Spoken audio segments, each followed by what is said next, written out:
Ini adalah Baghdad di abad ke-8, pusat ilmu pengetahuan dunia. Sekarang, tutup mata Anda dan dengarkan.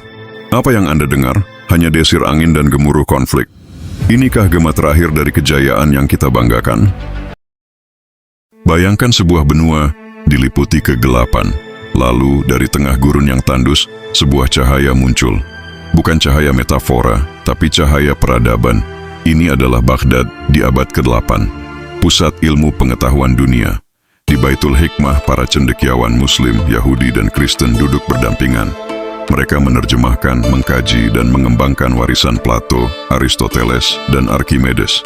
Astronomi, aljabar, kedokteran, lahir dan menyempurna di sini. Sekarang, tutup mata Anda dan dengarkan. Apa yang Anda dengar hanya desir angin dan gemuruh konflik. Inikah gema terakhir dari kejayaan yang kita banggakan? Ini bukan sekadar sejarah, ini adalah kronik yang mengguncang. Sebuah investigasi tentang bagaimana kita, pewaris peradaban paling gemilang dalam sejarah manusia, bisa tersesat di lorong waktu yang kita sendiri yang bangun.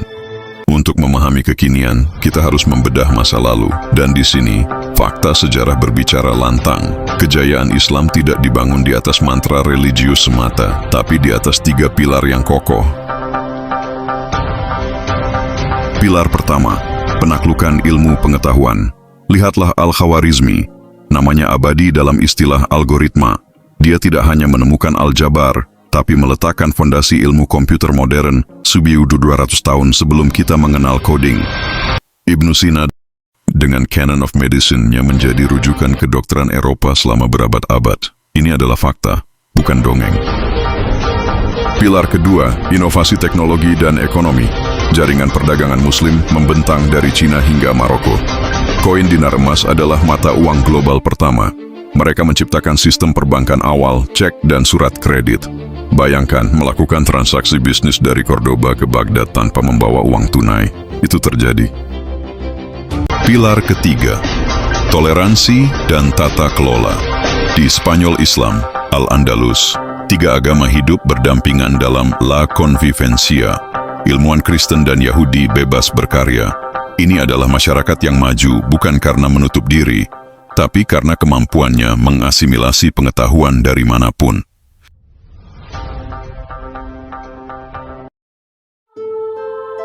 Lalu, apa yang terjadi? Sebuah pertanyaan yang jawabannya lebih kompleks dari sekadar serangan Mongol. Sejarah seringkali bukan tentang satu ledakan besar, tapi tentang kematian yang perlahan. Sebuah gerhana yang terjadi selama berabad-abad. Faktor 1, pintu ijtihad yang terkunci. Pada abad ke-13, sebuah konsensus berbahaya muncul. Semua hal sudah terjawab. Pintu ijtihad, penalaran independen, secara perlahan ditutup. Pemikiran kritis yang dulu menjadi motor kemajuan digantikan oleh taklid buta. Kita berhenti bertanya bagaimana dan mengapa, dan hanya puas dengan siapa yang perkataannya kita ikuti.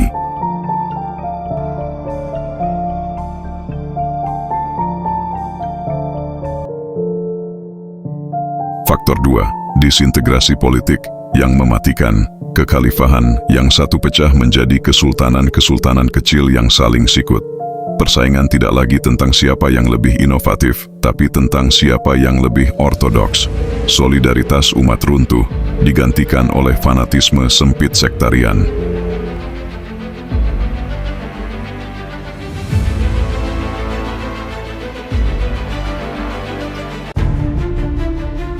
Faktor 3, revolusi yang terlewat. Sementara Eropa mengalami renaissance, reformasi, dan kemudian revolusi industri, dunia Islam tertidur lelap dalam nostalgia. Kita mengagumi puing-puing kejayaan, sambil mencurigai setiap ide baru sebagai pemikiran barat yang kafir. Kita terlambat menyadari bahwa dunia telah berubah arah.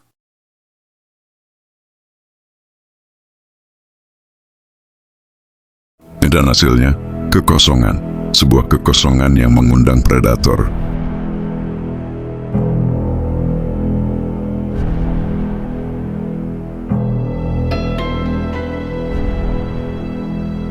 Sekarang, mari kita hadapi cermin itu.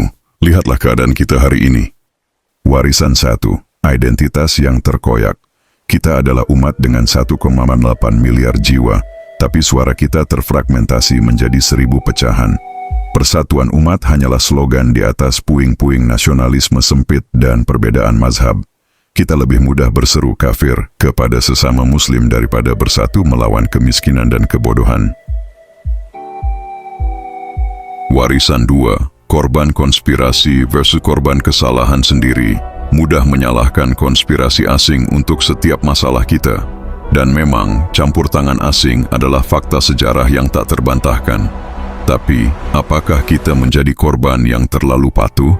Ketika kita abai membangun institusi pendidikan dan sains yang kuat, kita membuka pintu lebar-lebar untuk dijajah, baik secara politik maupun pemikiran. Warisan 3, agresi pasif dalam beragama. Kita sibuk dengan simbol-simbol lahiriah, tetapi lupa pada esensi. Kita galak mengatur cara orang beribadah, tetapi tutup mata pada korupsi yang menggerogoti dana umat. Kita hafal setiap detail hukum waris, tetapi gagal menciptakan ekonomi yang adil. Inikah spiritualitas yang diwariskan oleh Nabi yang membebaskan Mekah dengan penuh kemuliaan? Lalu apakah ini akhir dari cerita? Apakah kita hanya bisa meratapi nasib? Tidak. Sejarah juga mengajarkan satu hal. Siklus.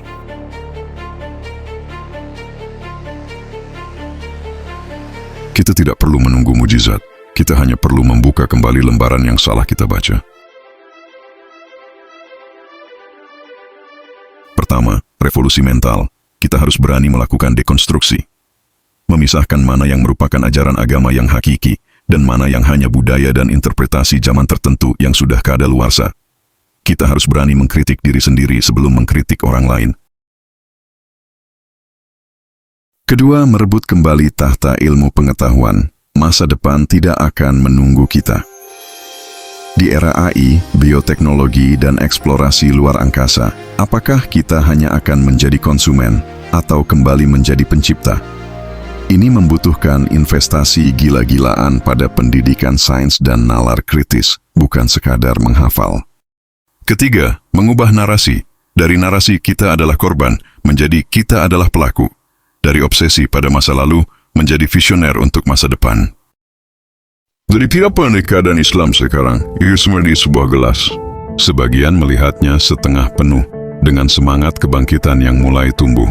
Sebagian lagi, dengan jujur, melihatnya setengah kosong, penuh dengan luka dan masalah yang dalam. Kebenarannya mungkin ada di tengah-tengah. Kronik ini bukan untuk membuat kita putus asa. Ini adalah panggilan bangun. Sebuah guncangan untuk menyadarkan kita dari tidur panjang. Jejak para pendahulu kita masih ada di sana, terpatri dalam debu sejarah, menunggu untuk diikuti kembali dengan semangat baru.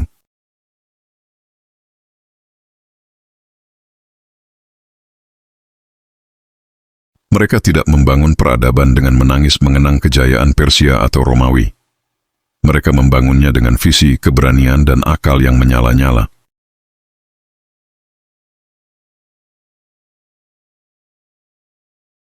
Pertanyaannya sekarang, apakah kita yang hidup di zaman ini memiliki keberanian yang sama? Sejarah